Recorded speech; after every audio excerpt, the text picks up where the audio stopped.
Welcome back, Brooklyn Nets fans. A lot to talk about tonight. Kyrie Irving makes his season debut, but there was also a game going on, and the Nets were at the Pacers. Different starting lineup once again. Obviously, this is the first time we saw Kyrie, so a different starting lineup. It was Kyrie, David Duke Jr., Harden, Durant, and Nick Claxton. So another new starting lineup for Brooklyn. It was a game where the Nets were down 19 points, and they somehow came back and won. It tied their biggest deficit that they overcame this year. They were down 19 once earlier this year. Actually, might have been against Indiana, funny enough. I think they played Indiana sometime like the first 5 games of the year, like the third or fourth game of the year maybe, and they came back against them as well. This time they do it here in 2022. They come back. It was a big third quarter lead for Indiana. They made a three-pointer in the corner. It was like 98-81 at one point, and the Nets came back. It was an awesome fourth quarter. The run started at the end of the third quarter, but there's a lot to talk about. Hopefully you guys enjoy this video. Leave a like if you do. That would help a lot, and let's get into it. So let's start with the man of the hour, Kyrie Irving. I'll talk about how he looked in my opinion. I mean, it started out a bit rusty, but his numbers first. Let's go with the numbers first. So he played 32 minutes, 9 of 17 shooting, 0 of 2 from 3, had 22 points overall and a plus 16 plus minus. So that was great to see. Also had 3 rebounds and 4 assists. So Kyrie in the beginning wasn't making his shots. I don't think he had a point in the first quarter, but then he went on he went from no points in the first quarter to scoring 8 points in a span of like 1 minute and 50 seconds. So the guy just turned it on real quickly, made some elbow shots, made 2 very clutch shots at the foul line, pulled up from the foul line in the fourth quarter. He had this heat check 3 that barely hit the rim. I don't even think it hit the rim. I think it hit the backboard. So that was a bad shot by him. But there was some rust. You can tell Kyrie was a guy who had not played all season early on. But once that confidence came back and that killer instinct came back, he was that same guy. He had a couple of magnificent fast breaks pretty much on his own, plays where he would absorb the contact and fade away from the left block and bank it in easily like it's no problem. It's just the guy is so naturally talented, and it seems like he's lost nothing. Obviously, we need him to stay healthy. Playing less games will help that. That's the one positive I can take out of him playing half the games this year, but it was great to have him back. I mean, you could tell the joy, the smile on his face. He loves being around the teammates, and honestly, this is a topic for a different day maybe, but I do believe that Kyrie being around this team will ultimately get us to where we need to get, which is him playing full time, whether it's him getting the vaccine or something else changing, some NBA rule change. I have no idea. But I do think him playing with his teammates on the road will help us get to that ultimate goal of hopefully him playing full time at some point this year. But anyway, I was impressed for the most part. I always expected Kyrie to come out and put up some spectacular performance. It was a good performance. It wasn't spectacular, but a good performance from Kyrie Irving. Without him, I don't think they win this game. There's other guys, of course, we got to thank, but I don't want to talk about Kyrie first. But he was big in this game, and as the games go on, he'll get more used to playing. I mean, this is a different atmosphere than a practice. I know it's a Pacers team that's down a few guys, of course, Brogdon, Karis LeVert, I get all that, but to play in an NBA atmosphere with the crowd, an actual game, referees, it's different. So I give him a bit of a pass, but he still impressed me for the most part. That 3-point shot will go down eventually, so I'm not worried about Kyrie. He looked really good, honestly, so I was impressed. Now, as for some other guys, Kevin Durant is one I got to mention. He played the entire second half, I believe. Did not come out the second half. 41 minutes total, 15 of 24, put up 39 points. And KD was just awesome tonight. Honestly, just efficiency-wise, especially in the first half, when no one else was scoring for this team, it felt like in the first half. Kevin Durant was that guy, as usual, catching the ball, facing up, making these tough shots over, contested defenders. I mean, he was really good. Even playing defense, that length showed up against guys like Sabonis, guys like Miles Turner. So, his defensive presence definitely helped in this game as well. But, Kevin Durant really kept him in the game, especially in the third quarter when the Pacers really started to pull away. Kevin Durant was always answering with big shots. He had a big three-pointer in the third quarter to kind of keep it within 16 points or something, or 14 points. So, Kevin Durant was there when we needed him. Now, one of the biggest parts of this game was, Steve Nash, of course, started David Duke Jr. to kind of just just give the lineup more energy and kind of ignite a fire, because the Nets have been playing very flat the past couple of games. Let's be honest. They've had some rough games. The Memphis game was embarrassing. The Clippers loss was embarrassing. It wasn't as bad as the Memphis loss, but just the Clippers had half their team out, so that's a game you got to win. The Nets were favored by like 13 points that night and still lost, so you had that going for you. So David Duke Jr., I think probably this might have been his first start of the year. Maybe he started when half the team had COVID, but this is like his first start with the big three, even the big two, honestly. But they implement him in the starting lineup, and it had its moments in the first quarter. It wasn't great. You can tell, they weren't respecting his jump shot. And if David Duke Jr. is not making his jump shots, it's hard to really keep him in that starting lineup. I mean, he's a great bench player. I love having him on the team, but to play him next to Kyrie, Durant, Harden, Claxton, it's not the best fit. And I think Steve Nash finally started to recognize that midway through the third quarter when Deandre Bembry finally checked in and was an instant spark plug to this Nets team. So Bembry did not play the first half as far as I'm concerned. Bembry actually finished playing 20 minutes in this game, had a plus 24 plus minus 12 points. He had 5 rebounds, 2 steals, almost was 3 or 4 steals. He had a couple of near steal attempts as well. But he was awesome. 2 blocks as well. Bembry was the game changer. He was the guy that, when he came in the game, the Nets were down 15, 16, 17, 18, 19. Like, they were in that area, right? And then Bembry comes in, the Nets' defensive intensity picks up, and all of a sudden you can tell everyone started to play differently. Other guys on the team really took to the way he was playing, and it kind of motivated his teammates to play tough on the defensive end. And the Nets defense in the fourth quarter was amazing. There was a stretch for about 3 or 4 games this year where the Nets fourth quarter defense was phenomenal. It was like against the Hawks. It was against a couple other teams, I forget. But when the Nets really wanted to clamp down in the fourth quarter, they were able to do that. We have not seen that the past few games or so, but this game in particular, they held the Pacers to 20 fourth quarter points. I know the Pacers were on the second half of a back-to-back. I get all that, but to hold a team in the NBA to 20 points in one quarter, pretty damn impressive. So a lot of that was Deandre Bembry. It was a really good adjustment by Steve Nash.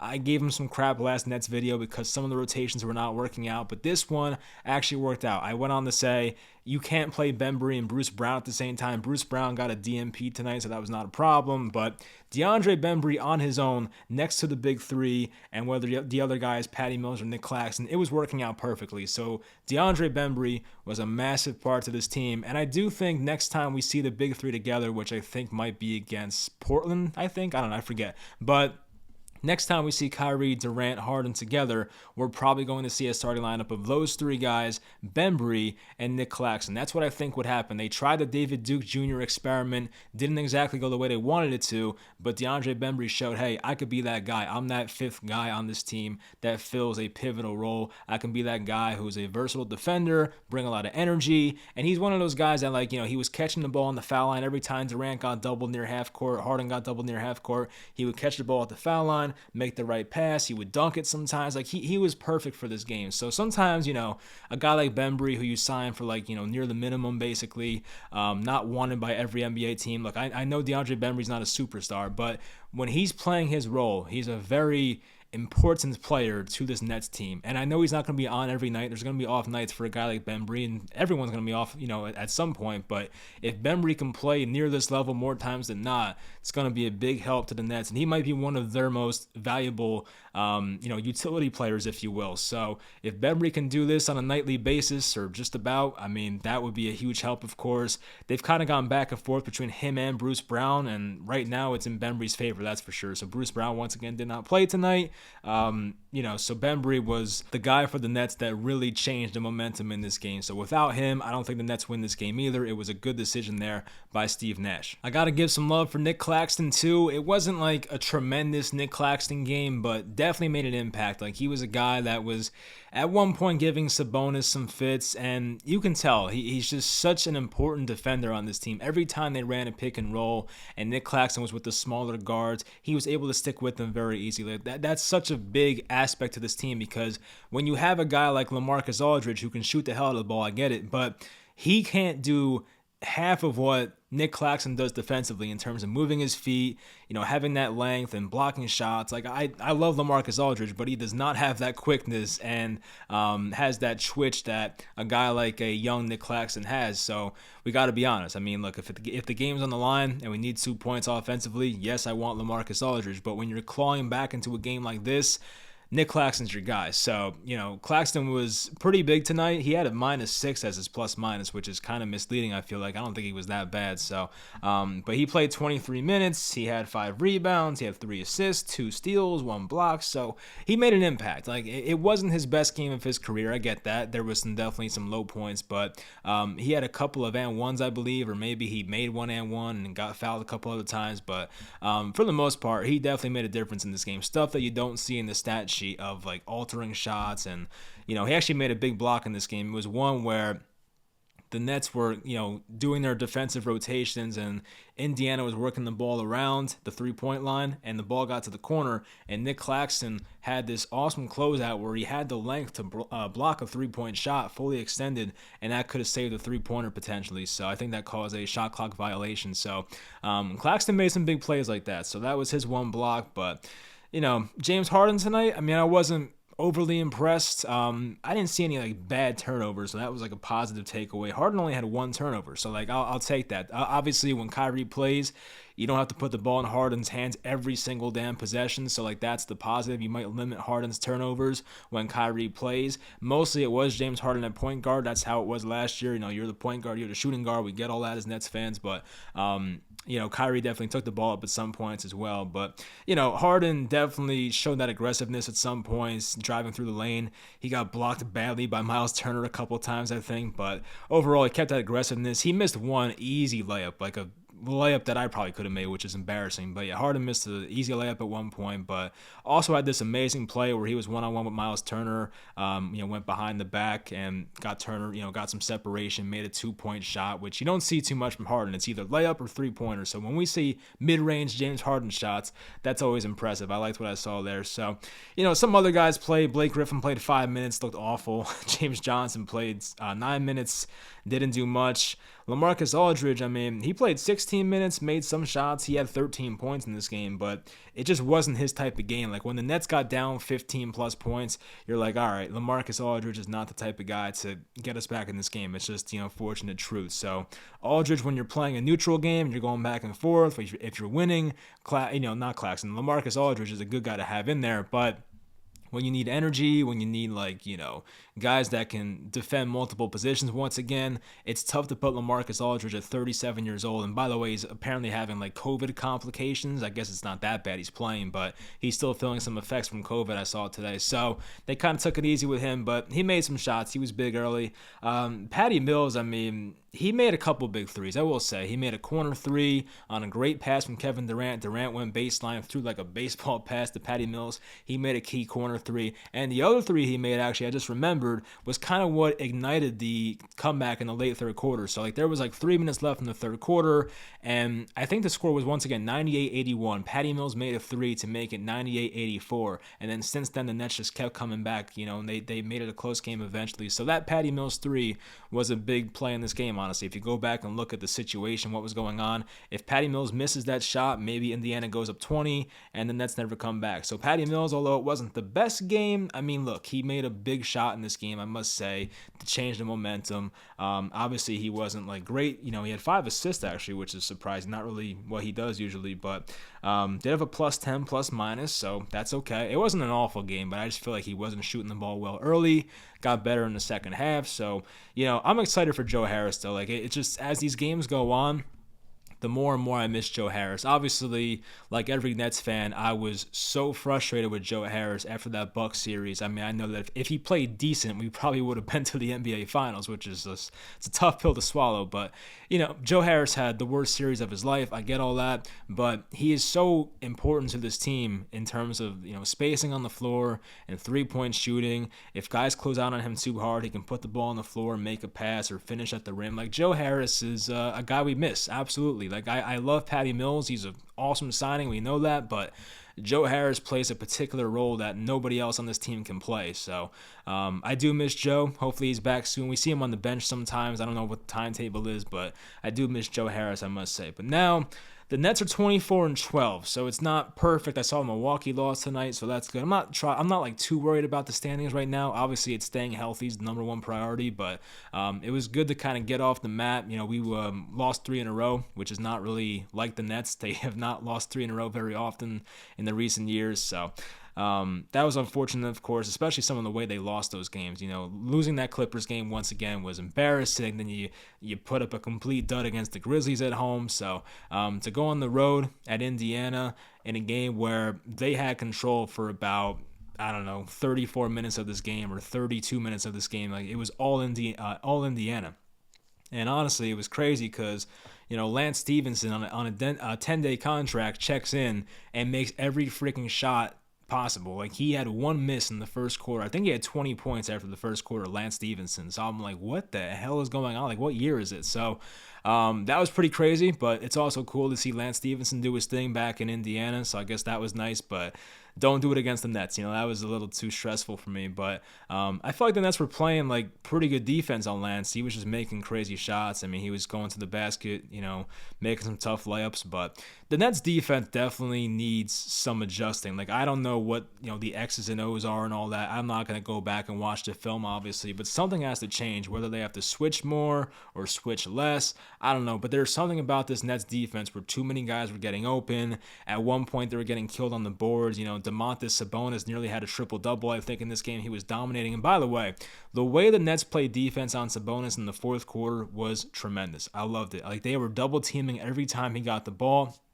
And I think Brooklyn finally realized, like, there are 2 guys on the floor for the Pacers that don't shoot threes very well. It was that guy Brissett and maybe somebody else, I forget. But there were guys that couldn't shoot threes very well on the floor for Indiana. So every time it was partly that, and also partly the Nets had a small lineup. Like, Kevin Durant was the center. It was like Patty Mills, Kyrie, Kevin Durant, and like 2 other smaller guys, Harden and maybe somebody else. I don't know. But it was a smaller lineup. So every time, Sabonis, who's a bigger guy, 6'10", 6'11", has some meat on him, every time he caught the ball in the post, it was double team. And we saw a lot of James Harden, by the way, play post defense on Sabonis.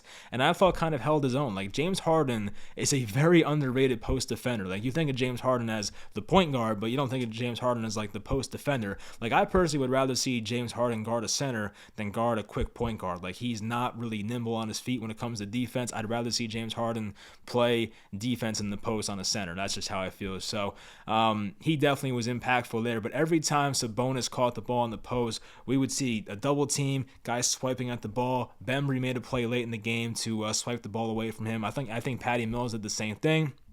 And Bembry had this awesome block with like 2 minutes left to kind of seal the game. One of those like LeBron James type blocks. It wasn't like a chase down block, but I think the guy went for a layup on the baseline, tried to lay it up, and then Bembry came out of nowhere, smacked it off the backboard. So that was fun. I mean, it was a fun game. It was stressful the first 2.5 quarters. I was pissed. I was like, are we really gonna lose like 4 in a row, 3 in a row, whatever the hell it is now? So I was like, I was frustrated because it was like the big Kyrie Irving return. You got the Pacers without some of their best players, and I'm like, bro, we're really gonna blow this game again.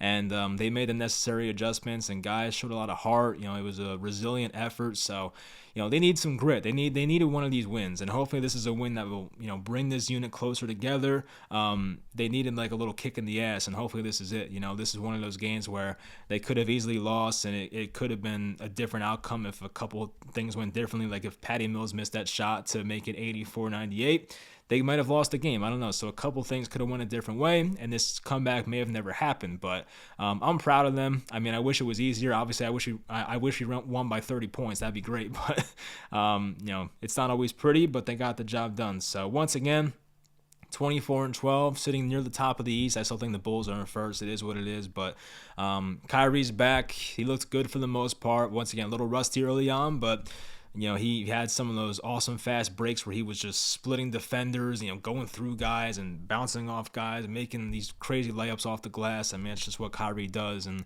those pull-up shots from the foul line, clutch shots by Kyrie. So, I'm telling you, if we get Kyrie back full time, I'm gonna feel very good about this team. Like Kyrie is such an impact player for this team. It's like no kidding, we get it. But like even defensively, Kyrie was so engaged. I don't know if it was because of it was his first game back or what, but Kyrie was so engaged defensively, switching off guys and just playing with defensive intensity, moving his feet and being physical defensively. Like that's stuff that like Kyrie's not known for. But having watched every game of Kyrie the past 3 years or so when he plays, I've noticed like, hey, this guy's actually not a bad defender. Like Kyrie doesn't have the prototypical build to be a great defender. He's like 6'2", 6'3", doesn't weigh a whole lot, but Kyrie gives you effort defensively. May there be times where he takes a play or two off? Yes, but for the most part, when Kyrie wants to play defense, he'll play some damn defense. And tonight, definitely, he showed some of that. So it was exciting, though. I'm really excited for this team to hopefully get the big three back full time, and we'll see what the future holds for that. But anyway, that'll do it. Big win for Brooklyn. Let me know in the comments how you feel. I actually want to see the schedule coming up for the Nets. I usually end on that. Oh, we play the Bucks on Friday, so that's a home game. No Kyrie, unfortunately. And by the way, one of my friends brought this up in a group chat I'm in today, and it makes so much sense. So you guys know Antonio Brown, of course. We know he made headlines this weekend, but Antonio Brown was, apparently suspended by the Bucks or something for having a fake vaccination card, which means the guy's not vaccinated. But we also saw Antonio Brown courtside at the Brooklyn Nets game a few nights ago. So my question is, how the hell did unvaccinated Antonio Brown get courtside seats at the Barclays Center and Kyrie Irving can't even play? Like maybe Antonio Brown got vaccinated recently and I just don't know about it, but like that was like, why is that? What are we doing here? So that was very interesting. I don't know why that happened, but maybe he did get the shot once he was caught. I have no idea. But anyway, we play the Bucks on Friday night. Then they play the Spurs on Sunday at 12 p.m. I hate 12 p.m. games. Oh my gosh. But the good news is the Spurs are playing us at 12 p.m. So it's a big time zone difference for them. I think they're the West Coast, right? So that's like basically like a 9 a.m. game for them. So I guess that's good news for us. Then they go to Portland, which is like a makeup game, I believe, the one they missed a couple weeks ago. Then they go home. Then they go back to Chicago. So, yeah, I mean, we got some tough games coming up. Of course, the Milwaukee game and the Chicago game definitely sticks out. We're 0-2 versus Chicago this year. I believe we're 0-1 versus Milwaukee this year. So I would love to win both of them. I just want to get one, though. Just give me one of those games. Hopefully take care of business against the Spurs and Trailblazers. Kyrie should be back for the Trailblazer game, so that's exciting. And Kyrie is eligible to play in the Bulls game as well next Wednesday, so that's also exciting. Anyway, that'll do it for the video. Hopefully you guys enjoyed, and I will talk to you guys next time.